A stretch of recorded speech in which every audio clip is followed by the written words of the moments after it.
Looks like it held, but we're still able to pull it free. But it does allow you to get a better grip on a thin piece of cord. So this is the kind of rope you can easily buy. I picked this one up at Lowe's. It's diamond braided 5/16 inch nylon rope, and it's rated at 192 pounds. So here's the scenario. You're having an off day, you're not feeling sexy, and you decide to use ratchet straps instead of rope. But the ratchet straps aren't long enough, so you want to extend them with some of the rope that you have. A 5-loop bowline will help you do that. Now when you tie a basic bowline, you'll turn in an overhand loop, then you'll take your free end, go up through that rabbit hole, around the tree, and then back down. And now we have our basic bowline. Now keep in mind, when we tied this, we started on the right hand side of the tree, went over to the left, and then back down. Now when you want to tie a 5-loop bowline, you'll give yourself some more rope, turn in your overhand loop, and now I'm going to use my index finger to keep that loop in place. My middle finger will be the gauge for my 5 loops. So here we go. I'm going to come up through that rabbit hole. There's 1, 2. I'm going to keep this dressed as I go. 3. There's my 4th one. And now my 5th turn for my 5-loop bowline. Okay, I'm going to come on the right hand side of the tree, over to the left, and then back down. All right, now I'll remove my finger there, tighten everything up. We're going to use these 5 loops with our webbing. We'll thread it through, and we're going to improvise a floating bar buckle. You want to make sure that you start threading your webbing on the same side that you have your standing end. Now I'm going to thread it through. I'm going to gather up 4 of these loops and then push this back through the very bottom. There we go. So here's the theory behind this. I'm trying to pull these 4 loops through this 5th loop. And so as long as I have the webbing overlapping, as I pull tension, then it tightens up just like you would on a backpack strap, and it does not let go.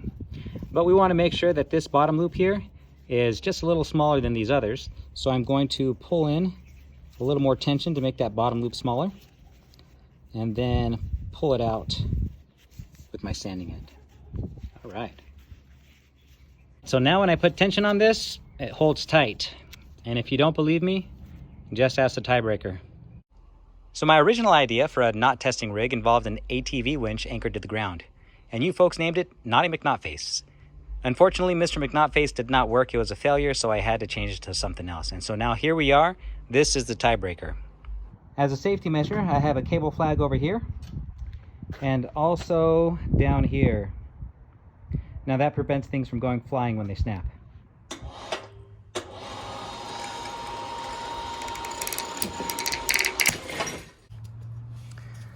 So you can see we snapped off the strap and it fused to the rope because of the heat and friction.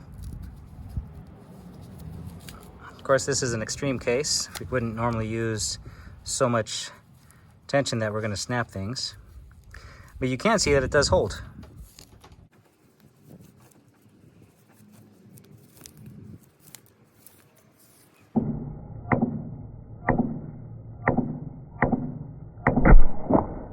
So this time the cord was weaker than the rope and we snapped off there. And then over here, it's still held. All right, let's see if we can take this thing apart. We can still adjust our ratchet strap here. And our loop doesn't look like it jammed up so tightly that I can't undo it. Let's see here. There we go. Okay, we're gonna do that again. This time I'm gonna do it without editing. Everything's in real time because I want you to see that there's no funny business going on here. Now this is just an old piece of Paramax. It's exactly what I would have in my pickup truck. I just use the same ropes over and over again as I'm tying things down. And so we're gonna do this and tie it off to this gray 1-inch piece of webbing here. Okay, there's 4 wraps, and now I'll finish my 5th one.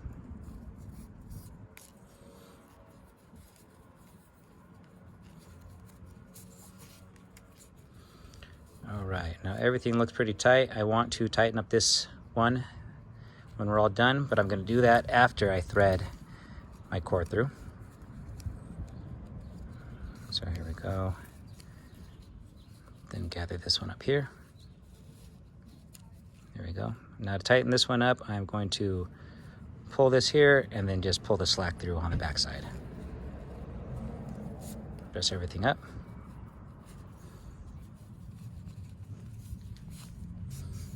All right.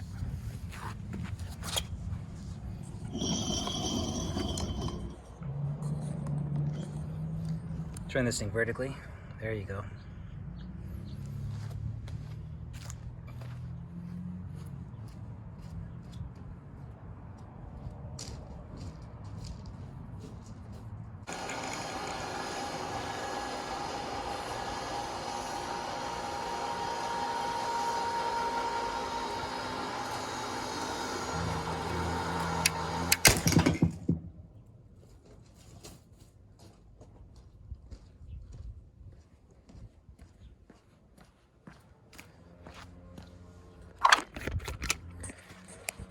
All right, over here, we have the piece of cord. Looks like it snapped off.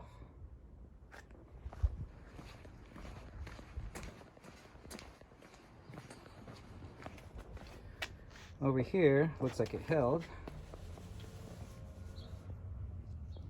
There we go. But we're still able to pull it free.